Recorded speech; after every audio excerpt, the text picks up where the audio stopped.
Представители Россельхозцентра и Минсельхоза нашей страны обменялись мнениями, связанными с исполнением планов и договоренностей, достигнутых ранее и отраженных в соглашении, подписанном на АМЭФ. Сегодня мы должны работать, прежде всего, на опережение, поделиться опытом, теми методиками, которыми мы пользуемся, практиками. И, соответственно, все это позволит нам держать и фитосанитарную обстановку на контроле, но также обсудить вопрос развития семеноводства республики в той части и тем опытом, который имеется у наших коллег.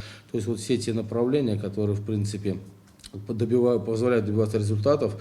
И сегодня тоже вот совместно с вашими специалистами хотели тоже этот вопрос обсудить, поделиться опытом, поделиться знанием, что-то у вас перенять. И, как говорится, укреплять наше сотрудничество, наше государство и наших коллективов. Беслан Перцхелия приветствовал гостей и поблагодарил за сотрудничество. В рамках этой поездки специалисты совместно с нашими специалистами был произведен фитомониторинг приграничных территорий. Далее мы встретились на площадке Министерства сельского хозяйства, обсудили все насущные вопросы, обменялись мнениями. Они готовы нам помочь во всех наших начинаниях, помочь в подготовке специалистов в данной области. И в свою очередь мы благодарны им за сегодняшний их приезд. Роман Ковальский отметил необходимость разработки единого нормативно-правового поля, так как экономики России и Абхазии неразрывно связаны, интегрированы друг в друга. Он также рассказал, что в России уже применяют беспилотные авиационные системы и обучают искусственный интеллект для выявления вредителей, сорняков и болезней. По его словам, данные обследования заносятся в интерактивную цифровую карту, где фиксируется площадь заселения, место обследования, стадия развития вредителей или болезней и видовой состав. Также, по словам Ковальского, подготовлен предварительный план обучения специалистов из Абхазии. Мы направили также информацию о ГОСТах, которые по семеноводству используются в Российской Федерации. Виталий Григорьевич сейчас тоже нарочно передаст весь пакет документов, которые у нас тоже есть в электронной форме, чтобы вы тоже могли как раз именно в продолжение данной повестки, разрабатывая свои локальные нормативные правовые законодательные инициативы в этой связи определенные, чтобы тоже этим можно было руководствоваться. И одно из предложений, Виталий Григорьевич, 10, по-моему, июня. Да, предлагаем 10, если какие-то даты согласовать. Да, если как-то неудобно или другое время, готовы тоже рассмотреть, принять вашу делегацию, коллег, расскажем и покажем все, как работает наш и центр, и в сфере семеноводства, и по защите растений. Большое количество у нас тоже специалистов опытных, поэтому есть что показать, рассказать.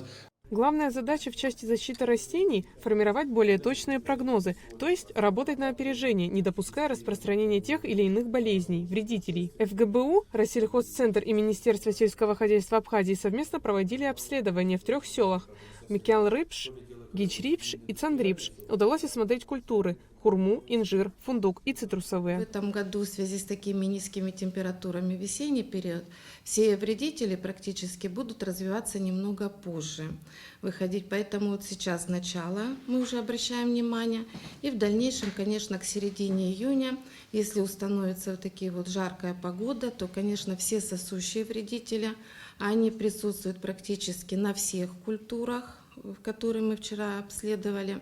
Вредоносность их будет высокой. На фундуке мы отметили слабое поражение мучнистой росы, также сосущие вредители.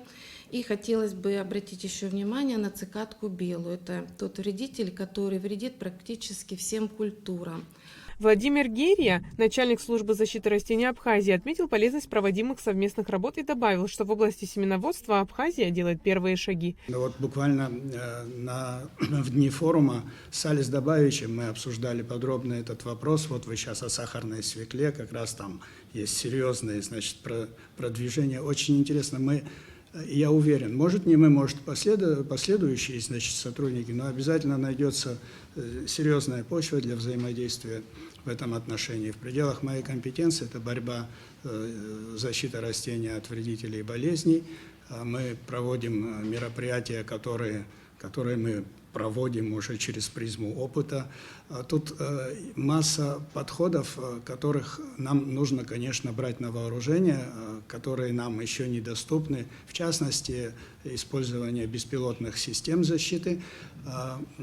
Что касается защиты с воздуха, у нас есть опыт. После встречи представители Россельхозцентра посетили питомник Института сельского хозяйства Академии наук Абхазии в селе Гулрыбш, где Лёсик Айба, директор института, рассказал об истории питомника и о его деятельности. Айлита Арутюняна, Ахрамичева, Абхазское телевидение.